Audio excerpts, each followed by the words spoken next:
Dakwah Ismi dengan klik subscribe dan aktifkan tanda loncengnya. Apa nikmatnya berzakat dan sebelumnya nggak zakat? Assalamualaikum warahmatullahi wabarakatuh. Waalaikumsalam warahmatullahi wabarakatuh.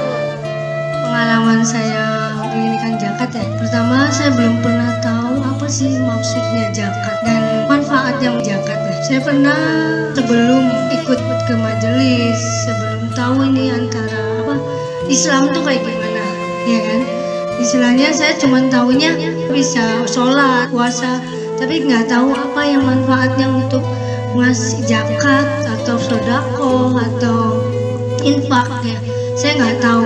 Selalu seneng main ya, sering main, sering hura-hura ya Budi. Sering ya mengamburkan uang kalau istilahnya kasar. Kalau saya dapat dari mana di harita itu malam dapat, di harita itu kita main sama teman, habis di itu ya habis. Satu saat saya kehabisan uang, cuman ada 100.000 di dompet saya. Saya bilang sama kakak saya, "Bang, tolong kirim uang. Aku nggak ada duit nih." Nah terus abang tuh bilang, "Kenapa sih kamu selalu minta duit? Kamu kan kerja, siang malam kamu cari duit dan usaha kamu ada. Kenapa harus minta gitu kan?" Aku bilang, "Ya namanya kita namanya main sama teman atau gimana ya itu." Terus kakak bilang, "Ya itulah uang yang kamu dapat, siang malam kamu cari uang dari hasil jualan, nggak taunya tidak ada manfaatnya, nggak barokah. Karena kamu ya itu dibikinnya dibuat enak, selalu enak selalu." Aku akhirnya berpikir, kenapa abang saya selalu berbicara gitu saja? Sedikit pun uang kamu dapat, itu ada hak orang lain. Dia bilang 2,5%. Akhirnya abangku waktu itu sempat ngasih. Itu ngasih yang saya pikir terakhir kali ya. Akhirnya aku minta pendapat waktu itu teman namanya Bu Vera ya. Sedikit penjelasan yang dari kakak saya kasih tahu ke Vera.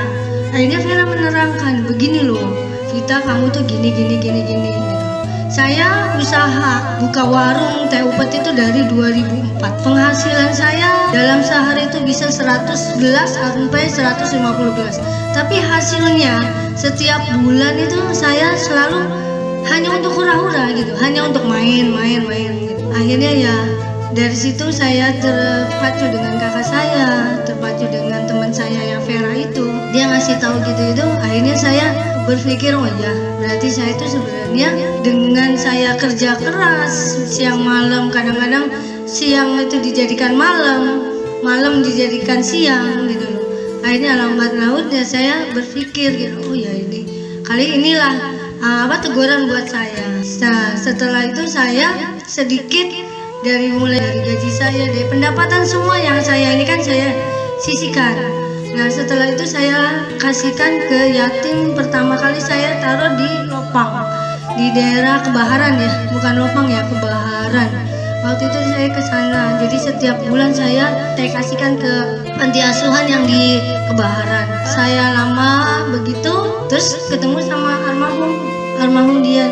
Nah dari almarhum Dian pun juga kasih saran ya. Saya senang akhirnya dari Bu Vera sama kakak saya itu, saya selalu tergugah. Setiap di jalanan ada pemulung yang kira-kiranya cuma hanya sekedar ambil aqua gelas, tapi dia berusaha gitu untuk mendapat makan buat anak-anaknya gitu. Jadi saya terima banget. Saya cuma sendiri waktu itu dibarengi dengan musibah adik saya ya, cuci darah. Itu setiap minggu saya harus mengeluarkan uang 1.800.000 karena seminggu 2 kali itu bayarnya 900. Waktu itu belum bisa pakai BPJS. Saya harus mencari uang setiap minggu 1.800.000 itu. Tapi alhamdulillah dengan izin dari Allah, dan saya juga memberikan uang kepada orang yang kira-kiranya butuh dengan ikhlas, tidak ada minta pembalasan. Alhamdulillah adik saya dari semenjak sakit pertama kali sampai memakai BPJS itu, alhamdulillah aku selalu diberi rezeki yang enggak ke ini. Disitulah akhirnya aku merasa, oh iya bener, apa yang kita punya, apa yang kita ini itu sebenarnya bukan punya hak kita semua. dan keduanya mati pun juga tidak akan membawa apa-apa, ya kan? Hanya sekedar kain kafan yang kita pakai, sedangkan harta uang yang kita dapat semua itu hanya pemberian dari Allah cuma semata. Saya bergerak untuk setiap Jumat saya bikin nasi untuk orang-orang yang ini. Saya bergeraknya yang karena itu loh Bude, karena setiap saya pergi kemana, kalau saya pulang praktek, pulang apa, suka ada ibu-ibu yang suka ngedorong gerobak sama anaknya di dalam. Dan di dalam itu cuman berapa botol yang dia ambil, yang dia dapat dalam pagi dia keluar, siang pulang, sore sorenya dia kembali lagi untuk mencari. Nah itu tergugahnya dari situ, bahwa orang itu emang benar-benar mencari uang untuk makan untuk anaknya aja, harus benar-benar siang malam dia mencari, cuman hanya sekedar botol ya, air minum yang gitu-gitu aja. Waktu itu pernah saya tanya, berapa Bu dalam satu hari Ibu mendapatkan apa setelah dijual? Cuman hanya 20.000, itu dari pagi sampai malam Bude. Sedangkan anak itu makan kalau misalnya ini cuman hanya pakai garam atau pakai kecap, dia kasih, yang penting bisa ada nasi, dia bilang. Nah itulah akhirnya aku tergugah kenapa setiap hari Jumat pagi, karena kalau nggak sempat pagi saya bisa siang, karena saya berfokusnya mempunyai niatnya.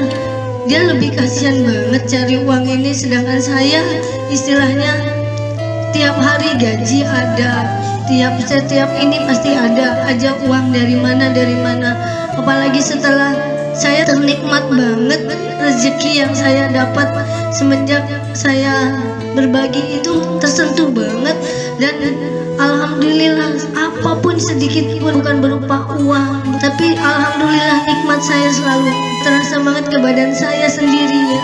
Itu pun saya setiap habis sholat, setiap saya mendapat dari adik saya, karena adik saya yang meneruskan usaha saya setiap dia setor ke saya selalu berdoa, alhamdulillah ya Allah, terima kasih rezekimu yang kau berikan di hari ini, walaupun bukan rezeki uang tapi rezeki badan saya sehat, apapun itu yang saya ini kan, itu yang saya nikmati sampai sekarang ya Bude.